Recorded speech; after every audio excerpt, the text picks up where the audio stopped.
I know that many of you guys have spent hours studying new words only to forget everything a week later. That learning grammar is sometimes very confusing, and that it's often really hard to enjoy the process of language learning. But I really hope this video will change the way you see fluency forever, because I've been there too. I read the first edition of this book, Fluent Forever, in 2023, and it completely changed my approach to language learning. And now the revised 2024 edition of Fluent Forever just made it even better. So today I really want to share my biggest takeaways from this book with you and how I'm using all of the methods and principles to learn faster, remember more, and actually enjoy the process. Hey friends, welcome to my channel. I'm Veronika, and here I make videos to help you learn languages in a more sustainable way. If you want to go deeper, I have a few things linked for you below. My Notion template for language learners. It's designed to help you organize your study routine, track progress, and stay consistent. My language mastery program about the science behind language learning, and an affiliate link to Fluent Forever on Amazon. It's the book that helped me build a real system for learning languages. And if you grab it through my link, it also supports the channel at no extra cost to you. Alright, let's get into the book and first talk about why I think this book even matters. When I moved to Mexico in 2022, I did not speak any Spanish, even though I already had a lot of experience learning a lot of different languages in the past. And no one had ever taught me how to learn a language. You know, how to work with your memory, because for me, a big aspect of language learning is working with your memory, understanding how this process of forgetting works, and how to help your memory retain information for longer. And so I remember in 2022, 2023, when I just started learning Spanish completely from scratch as an adult, I felt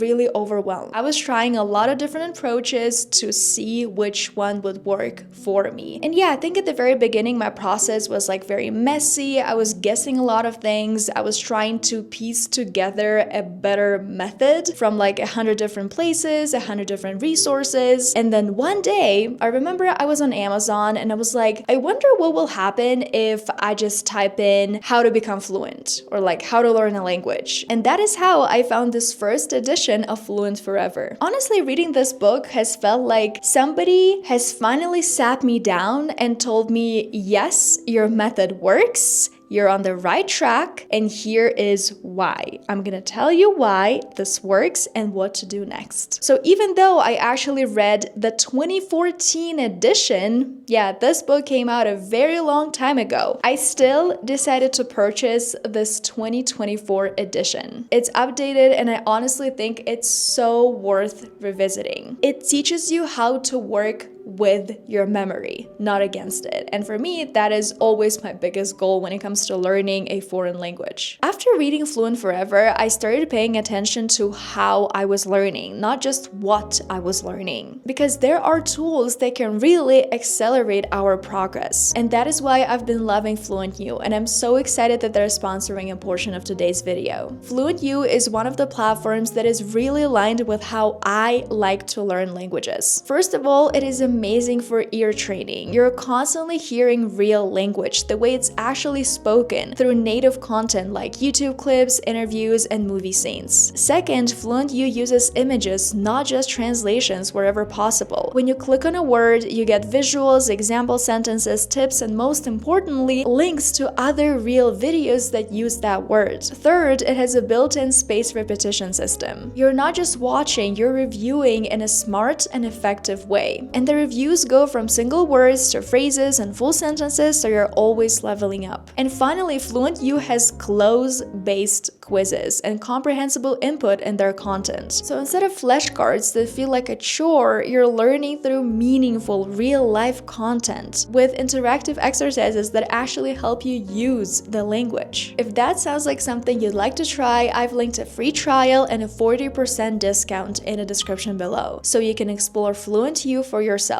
Alright, so let's actually talk about the 5 biggest lessons that I have personally learned from this book. The first lesson is, if you learn the sounds of a language first, that will mean better retention. Because yes, languages are made of sounds, we all know that, but still a lot of us pay so much attention to spelling, the correct spelling, instead of actually training our ears. And the reason why ear training is so important is because it helps you avoid accent fossilization. I'm gonna explain what this word means. Accent fossilization is when you get used to saying a word the wrong way, and then your brain locks it in like that. And then even if you learn later that this pronunciation is completely wrong, it becomes so freaking hard to fix that because your brain has made it a habit. Think of it like muscle memory, but for your brain, and obviously your mouth and tongue are also going to remember the pronunciation that you actually learn. I'm a native Russian speaker, so for me it is really hard to make the soft D and T sounds in Spanish. They're actually called dental in Spanish, like your tongue touches the back of your teeth, but in Russian these are alveolar sounds, I think this is how you say it, which are basically a little bit further back in my mouth. I'm reprogramming everything, the way my mouth works, the way my tongue works, and the way my brain thinks about certain letters. And so obviously in Spanish, you have to pronounce them as dedo, tarde. Like you don't say dedo, tarde. And so basically what I'm trying to get to here is when I am really focusing on the pronunciation, the sounds, it really helps me understand the language better. When I start to incorporate more and more and more comprehensible input, immersion, it just becomes easier for me to understand all of these words and actually notice them, when native speakers talk with each other. Okay, the next lesson from this book is that using images over translation is so much more valuable. Because when I'm connecting a word to an image, a feeling, or a real life example, it actually becomes faster for me to memorize this word because this word becomes more memorable. Our memory really likes images and emotions, and because I'm all for hacking my memory and helping my memory remember words faster, I really like using images. And now with the help of AI, a lot of different AI tools, we can actually use mnemonics in a more precise way because I can ask AI to generate a very crazy image for me. I'm gonna give you guys an example with a word I've been trying to memorize recently, and this word is el enganche, which means a down payment for a house. If I just think about this word in terms of word in Spanish, translation, this link is so weak for me. Like, it's not linking. I cannot memorize what this word actually means. And I asked ChatGPT to create me a crazy mnemonic to actually memorize this word. And this is what ChatGPT gave me. Enganche, getting caught, enganchado, on a big hook because you want the house so badly. Imagine a person dangling by their wallet on a giant hook like a crane in front of a beautiful dream house. They're screaming, "Take all of my money, just let me live here." But the hook is labeled enganche, down payment trap. Enganchar means to hook or get hooked. So el enganche is the hook financially that gets you attached to the house. When I read all of that, when I see this image, I'm like, oh, I think I will remember this word forever now because of the very beautiful explanation, like a very crazy AI generated image that actually helps me memorize this word. And I have talked to a lot of people who actually generate the craziest images in the world. And for me, those images mean absolutely nothing. But if they work for them, that is amazing. Like, the most important thing is the mnemonics you're creating, they have to work for you. They have to help you create a concept in your brain and memorize this word more effectively. Okay, the next principle is also going to be connected to your memory, spaced repetition plus the forgetting curve. I really like how Gabriel in this book, he says that learning is the process of almost forgetting. And oh my God, I really agree with this statement, because when you're learning, a lot of people think that, okay, once I see this word, once I memorize it, that is exactly what's going to happen. I'm going to memorize this word once and for all. Sometimes it does happen this way, but most of the time it happens this way. Like first you see a word and then it goes down, down, down, down until you just don't remember this word at all and your retention is at a 0. We forget things fast, and that is exactly what the Ebbinghaus forgetting curve shows. So this forgetting curve was discovered by a German scientist named Hermann Ebbinghaus in the 1800s. He tested how quickly people forget information after learning it once. It's kind of like water that's just leaking super, super fast. But to be able to stop this water from leaking, what we have to do is we have to review the information, because every time you review the information, the leak gets slower and the curve gets flatter. And if you space out your reviews at the right time, you stop forgetting altogether. Spaced repetition is basically a learning method that shows you things right before you're about to forget them. So it works exactly like this phrase, learning is the process of almost forgetting. So you almost forgot this word and then you see it again and again and again and again, and then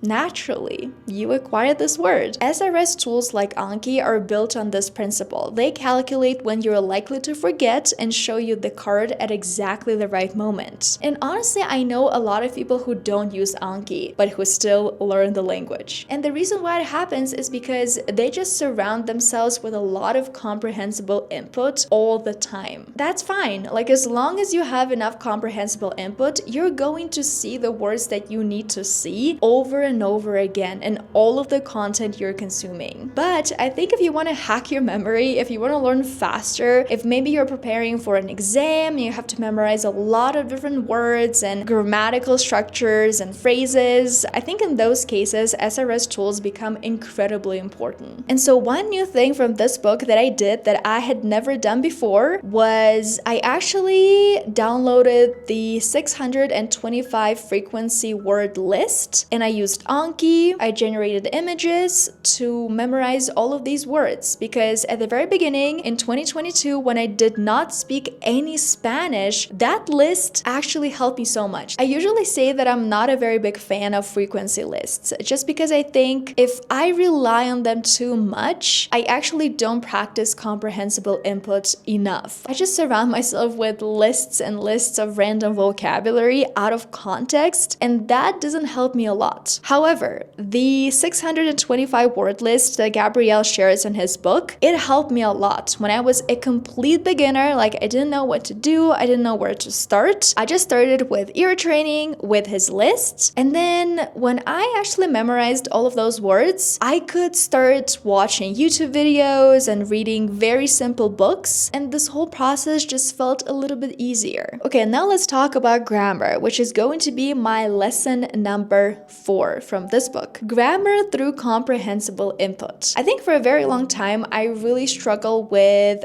finding a solution to how I should be learning grammar. Gabriel shares in his book that adults actually don't need to study grammar. We need to understand meaning. And if we want to create structure in our life, again, if you surround yourself with enough comprehensible input, you are going to start noticing some grammar patterns, grammar structures, and then you can go deeper and look up the explanation in one single grammar book. Use ChatGPT. I really like how Gabriel says that your brain is a grammar machine. If you feed it well, it learns naturally. And that makes me feel really calm, to be honest, because I don't like sitting over a lot of grammar exercises and just like poring over grammar all the time. I do prefer comprehensible input. And if I can learn absolutely everything through comprehensible comprehensible input, that is what I'm going to do. However, sometimes I do use my one and only grammar book if I want to see like an explanation. Honestly, usually I just ask ChatGPT. And when it comes to learning new vocabulary and also learning grammar, I have recently shifted to using close deletion cards on Anki. I think 99% of all of the cards I create are close deletions because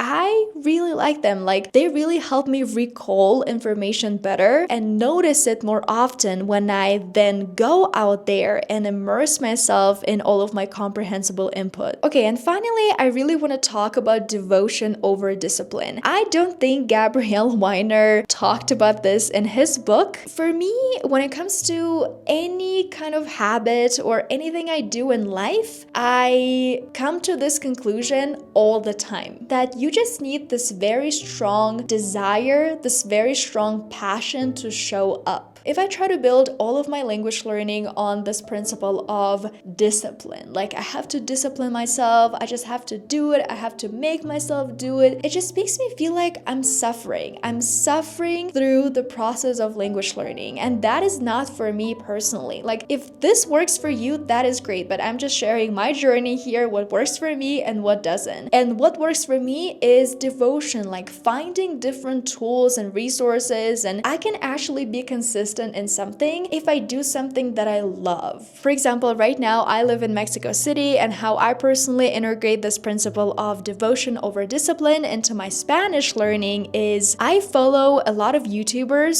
who live in Mexico City, who talk about their lives in Mexico City, who share interesting places, because when I watch their videos, I don't feel like I am making myself learn Spanish. I'm so interested in their content that the fact that it is in Spanish, it's okay. Like, it doesn't feel like I'm making myself do it. It just feels like it's effortless. And of course, I still pause, I practice shadowing, I try to, save all of the new words to Anki, use ChatGPT, because for me, language learning first and foremost is culture. It's connecting to real people. So guys, I think it's going to be it for today's video. If you liked it, please don't forget to give it a thumbs up and subscribe to my channel. If you want to go deeper into this Fluent Forever method, I actually made a video about the first edition of this book back in 2023. And there I shared some other lessons, and also guys, you can compare how much my English has improved, like how much my English has changed, because since then I have been using a lot of the principles, and I even had a chance to interview Gabriel Wyner himself. So if you're curious, both of these videos are going to be linked here on the screen and also in the description below.